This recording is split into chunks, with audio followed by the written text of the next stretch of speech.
Hello, my name is Voya and welcome to my deep guide, and in today's video we are checking out something that you've been asking for and waiting for patiently for a while, and that is the SVD RE2.0 reflective LCD monitor of their new RE2.0 line. This is the 24-inch version, or otherwise known as the EVE. For those who don't know what reflective LCDs or RLCDs are, you can check out one of the early reviews in the card here that I've done on one of the first commercial models that SVD has made a long time ago. But in essence, it's basically a highly specialized LCD panel without a backlight that flickers and glows at you. And a traditional reflective LCD panel has no light at all. Instead of a backlight, it has a highly specialized reflective layer that captures as much as possible of transmitted environment light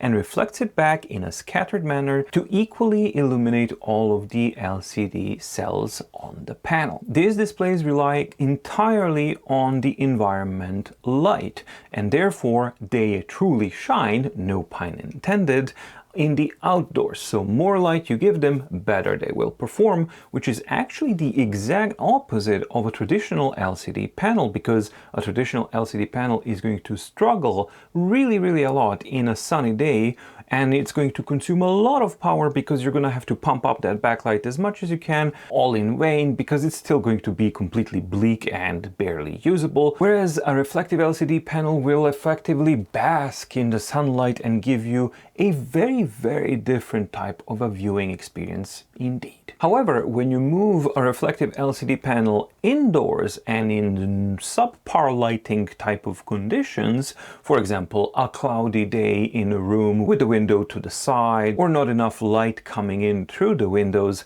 well, then you're going to run into quite a bit of problems, because traditionally reflectivity of the protective panel and the reflections on that glass panel are going to actually overpower the display signal itself, and then it's not going to be such a good time. Enter SVD RE2.0, the EVE 24-inch version. And why does it matter? Well, let's go over the specifications and then highlight the key differences. As already mentioned, it's 24-inch with 1080p resolution, so 1920 by 1080 at 60 Hz. It displays true 8-bit colors.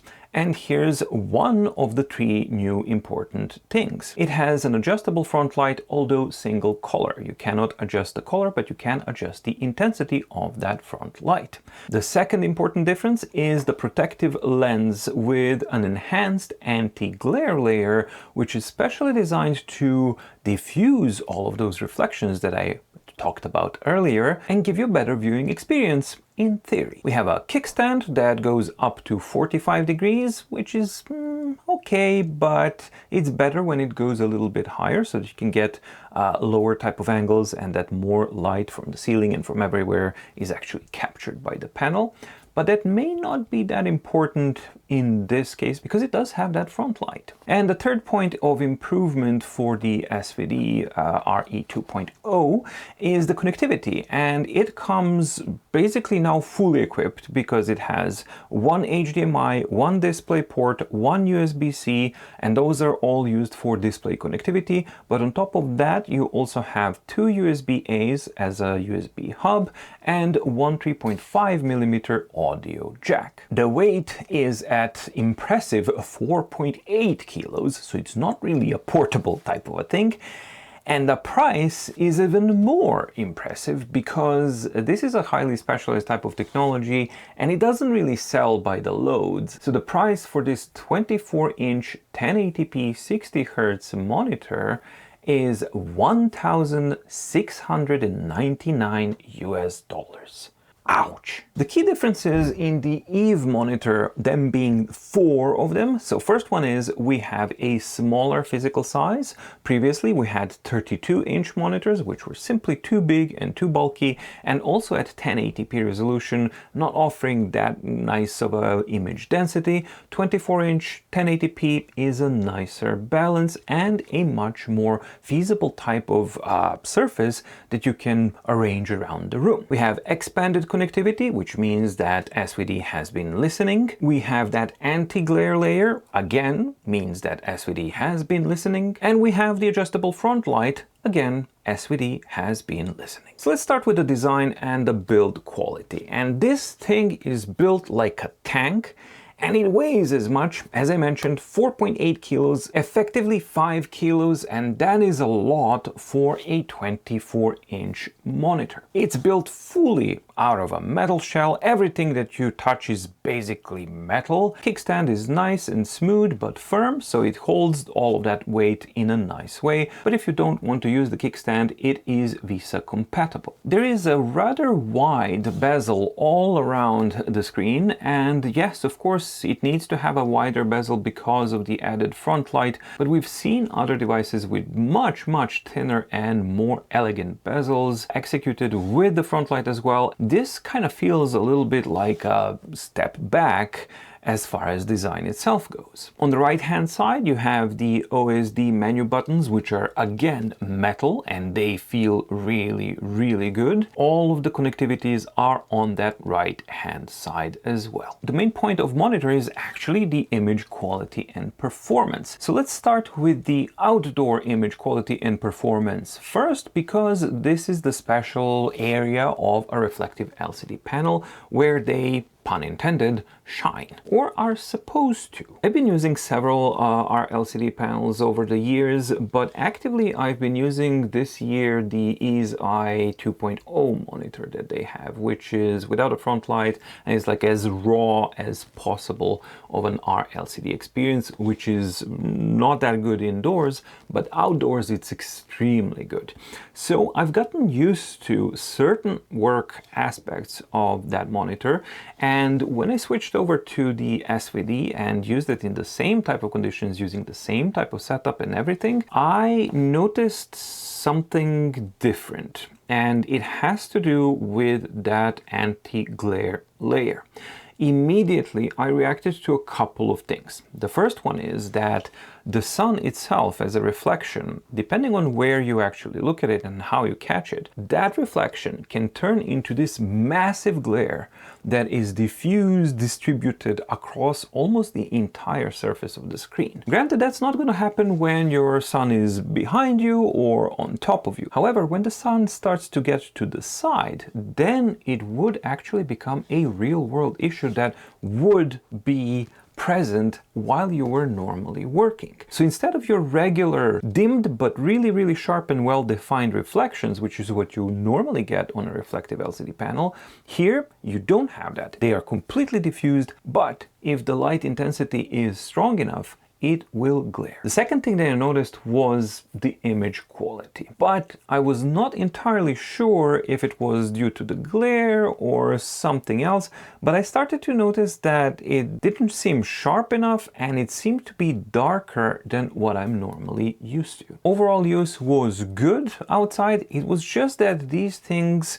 kind of popped up as unexpected types of results, because normally what you expect from an RCD monitor is that you put it outside and it gives you the best it can. This didn't feel like that. But then I decided to kind of compare side by side EaseEye Monitor 2.0 and this one, and then it became very clear that the SVD RE Eve is quite a bit dimmer, the reflections turn into glare under specific angles, and there was an issue with sharpness and clarity. Then it was time to move the whole setup indoors and lug around the 5 kilo thing, the power brick, and all of that kind of stuff. Super duper old school type of a setup, which again was something of a departure from what I gotten used to with the super duper uber portability and comfort levels of the EaseEye Monitor 2.0, because it's much lighter and uses one cable for connectivity and all that kind of stuff. When you actually go back to this type of old school, oh, I'm lugging around the monitor, have a power brick, have all of this, it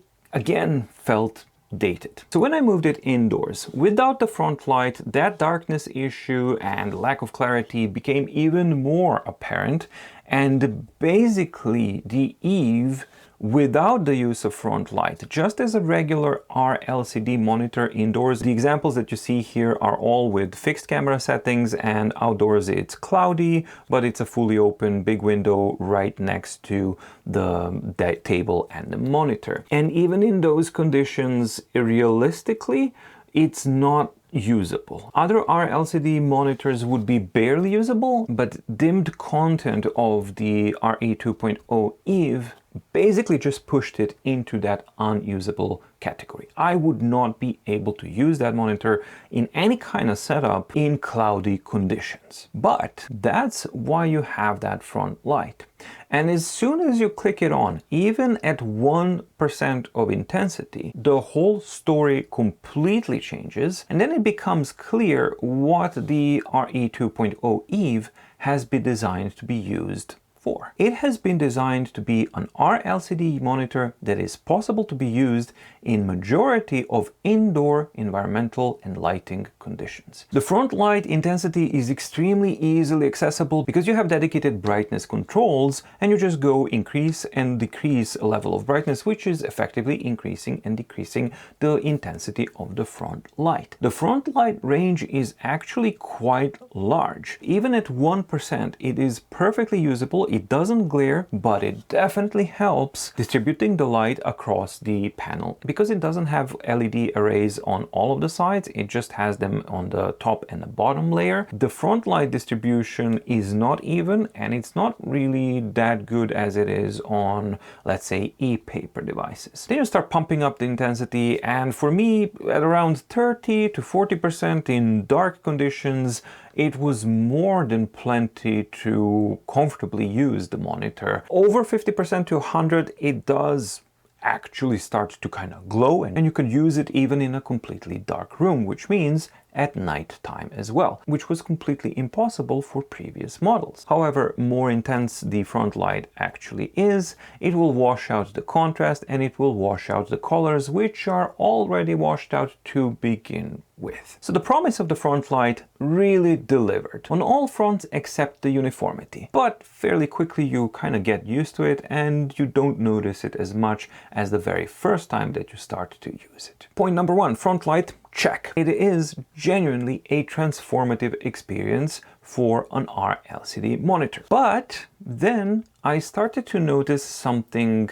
quite alarming. And that is that my initial impression that the image quality and the content displayed is of a lower sharpness, lower clarity, and lower quality in general became crystal clear when I moved indoors. SVD RE 2.0, in this case EVE, has problems with image quality. No discussing it. It is not as good as other RLCD panels that I've seen from SVD or other manufacturers. And this one manifests in two distinct ways. The first one is sharpness or lack of clarity.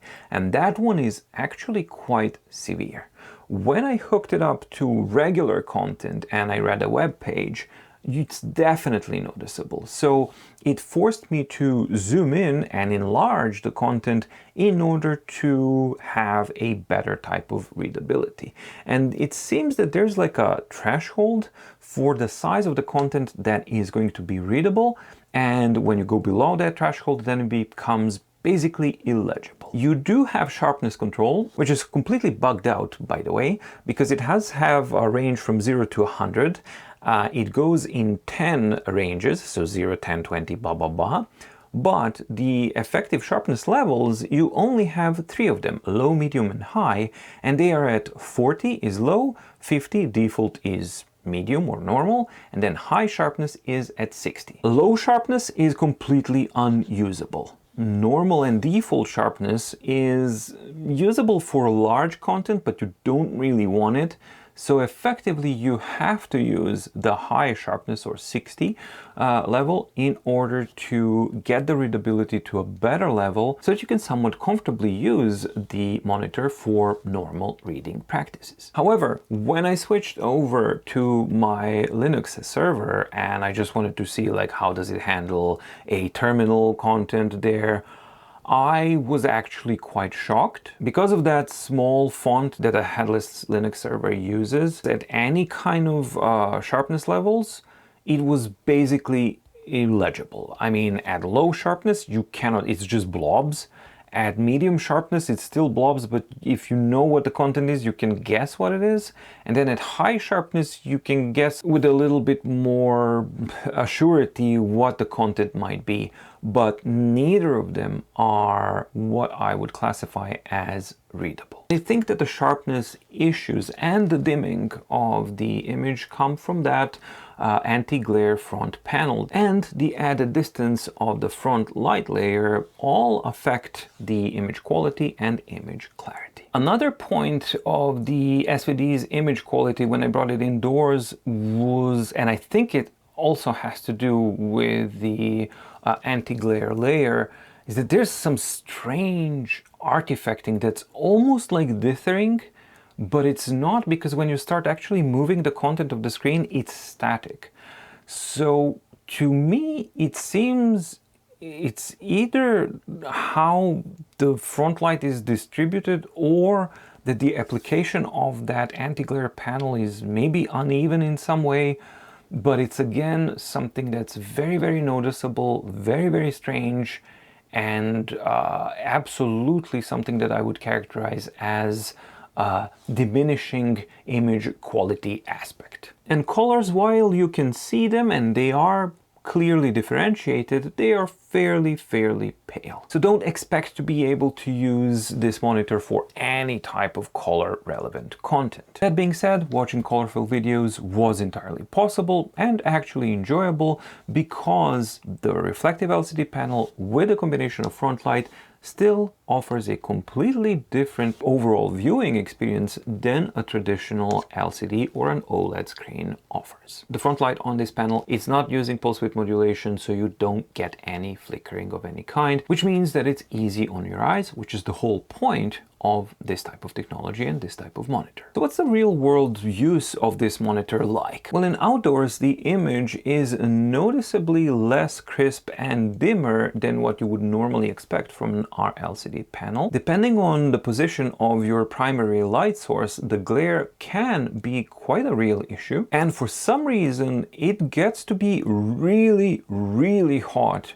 on a sunny day when used outside. That metal shell and all of it gets to be properly toasty. Indoor real world use, well, it's a very transformative experience because of that front light, and that front light makes a genuine, very significant and impactful difference. If you keep it really low, you still will rely up to a point on the environment lighting, but the range of the front light is so big, and if you pump the intensity high enough, you may not depend on the environmental lighting almost at all. I really like the OSD controls on this monitor, and they are a noticeable improvement from the traditionally confusing OSD menu controls on previous SVD monitors. That is no longer the case here. These are logically ordered and very easy to use, and those metal buttons and how they are distributed, it's really well designed and nice to use. I especially value the use of dedicated and exposed buttons for the front light intensity. However, overall, there were a couple of issues that remained throughout real-world use, indoor or outdoor. And first one is that it's a very bulky type of a design and package, and weighty as well. The second one, use of a power brick on an RLCD panel is, well, basically completely unnecessary, as I will demonstrate in a later chapter in this video. But that power brick is kind of a ridiculous thing, because they're using a 120 watt power brick for an RLCD panel that never ever exceeds more than 22, let's say 23 watts of power consumption. So you're forced to lug around not only this massive and bulky and heavy monitor, but also that power brick as well. And in real world usability, that makes it kind of not a smooth experience to connect, disconnect, reposition, because you want to use an RLCD panel outside when it's a nice day. So you will want to move it outdoors and things like that. And doing that with this monitor is simply not an enjoyable and a smooth experience. Also, with this particular unit, I have been experiencing connectivity issues, not connectivity issue, but some type of a genuine problem that this unit has where it would lose the video signal but retain the audio signal. And that happened very, very often. Whether the computer would go to sleep and then wake up, or you would disconnect the cable and then reconnect it, or something like that, it was a regular occurrence. So much so that even during the recording session for the B-rolls that you're seeing throughout this video, it happened at least 4 times. And the only solution that you have once that actually happens is to go in the OSD menu and go into Other and then Factory Reset. Once you do factory reset, then you have to power cycle the monitor, meaning turn it off and then turn it on, and then it will work. But you've reset it. So your sharpness settings, your color settings, all of your settings are gone. And then you have to go through all of that again, only to be forced to do it again once that connectivity issue would happen. I've talked to SVD about this issue and they were not able to actually reproduce it on their own. So that leads me to believe that this is not a general issue, more of a luck of a draw, and that this particular unit is for some reason suffering from this specific issue. But in a remote case that you've ordered this monitor and you are experiencing that issue, this is the workaround that I've found. But in all reality, that is something that I would classify as a defective unit. And if you've paid $1,700 and you've received a unit that behaves that way, I would recommend that you contact SVD and they should either fix that or issue a new one that works properly. So let's talk about power delivery. As I mentioned, SVD RE 2.0 EVE is a 24-inch monitor that comes with a power brick that is rated for 120 watts. Why? Especially when you take into consideration that the main competitor here, the EZI 24 2.0 monitor, of course it doesn't have a front light, but it's also an RLCD panel, and that one has no power brick whatsoever. That one allows you to connect to your device via a single USB-C cable and transmit power and data that way. Very, very convenient, very, very portable. So I wanted to do a theoretical power requirements exercise here, and this is basically what I came up with. Your typical USB-C, which is non-PD rated, delivers 5 volts at 3 amps, which means up to 15 watts of power. LCD panel requirements for these panels in RLCDs, they are typically between 4 and 8 watts with no USB extras attached. Then we have speakers, 2 of them, and that will of course depend on the volume that's being used. So for average volume used, typically they would consume between 0.5 and 1.5 watts of for average volume. And if you really have super loud, higher quality speakers, then they can bump that up to 3 or 5 watts of consumption. And then finally we have as the primary power consumer the front light. And for a 24-inch panel, it should consume at around 1.5 or 3 watts for average type of intensity, or even up to 5 watts or even more if the front light intensity goes up to really, really high levels. So that means that a design like this should consume an average of 11.5 to 14.5 watts for average front light and volume use, and 16 to 18 watts with high intensity front light and high volume type of use. So this was my theoretical exercise that I wanted to kind of see, like, what can you do, and could you actually do a design of a monitor like this one and power it via a single or maybe 2 USB-C cables. And considering that a single cable does deliver 15 watts, well, the average use of 11.5 or 14.5 absolutely falls within that category. So then I plugged it in and measured out the actual power draw of the Eve monitor. I did the measurements for the no front light and no speakers. Then I did the measurements for the front light at 25%, 50%, 75% and 100% intensity, as well as for the speakers at 0 volume, 25% volume, 50%, 75% and 100% volumes. And even when you max everything out, this monitor basically never exceeds 23 watts of power consumption. That's when you throw absolutely everything at it. Highest front light, volume blaring at the 100% volume and high intensity type of music that's really saturated, like everything. High resolution, all of the colors being used, all of the pixels moving all the time. So basically saturating the device, and it still didn't exceed 23 watts. And we are using a 120 watt brick for that. Why? Wouldn't it have been a much better design to use a two-tiered power delivery system where the device would have two USB-Cs like the eZai Monitor 2.0 does?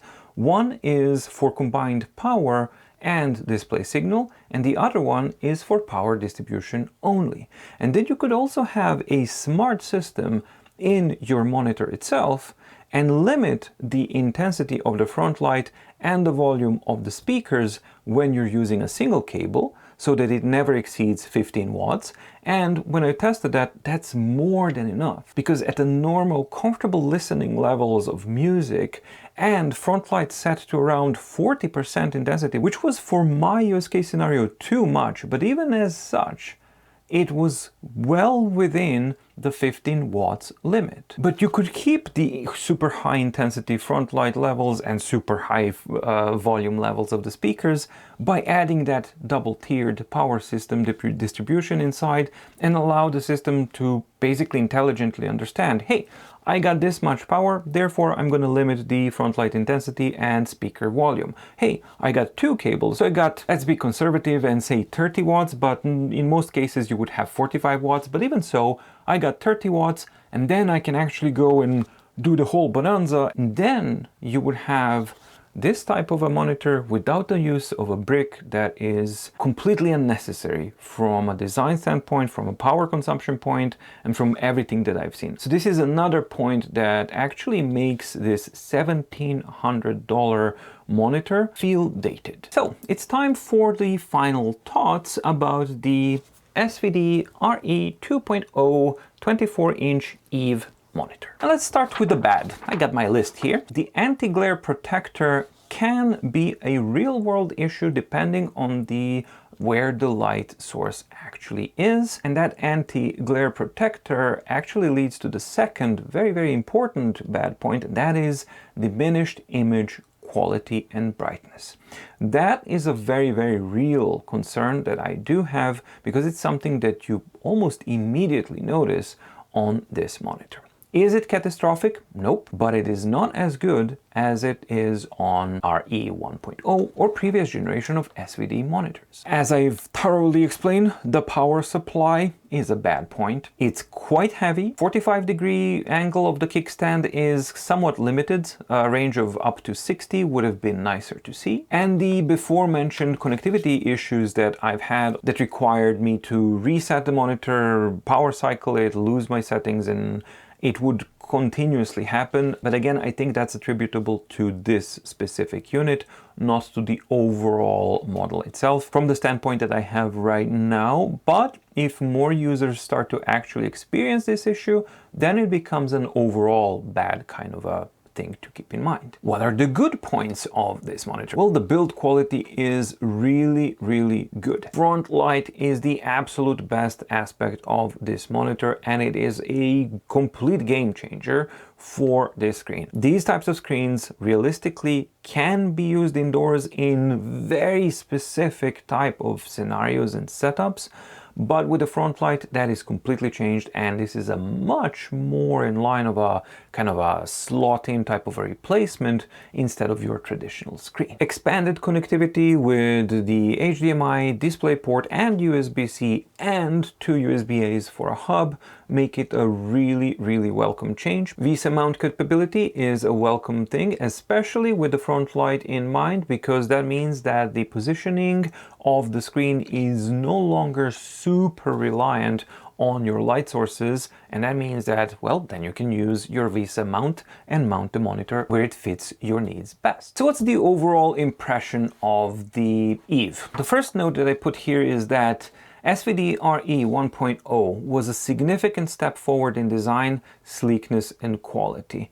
However, RE 2.0 feels in many ways like a step back, unfortunately. Bulky designed, wide bezel, limited kickstand angle and the absurd 120 watt power brick all make the RE 2.0 feel like basically a previous generation model, not a successor. Expanded connectivity is a very welcome change to see and a significant improvement on the RE 2.0. And again, as I said in the beginning of this video, SVD has been listening. However, the major player here is that front light, and that is a genuine transformative experience. It helps more than significantly to broaden the versatility and the range of use of this monitor indoors. The other improvement, which is the anti-glare layer, is a difficult one to judge because in the outdoors it's a hindrance,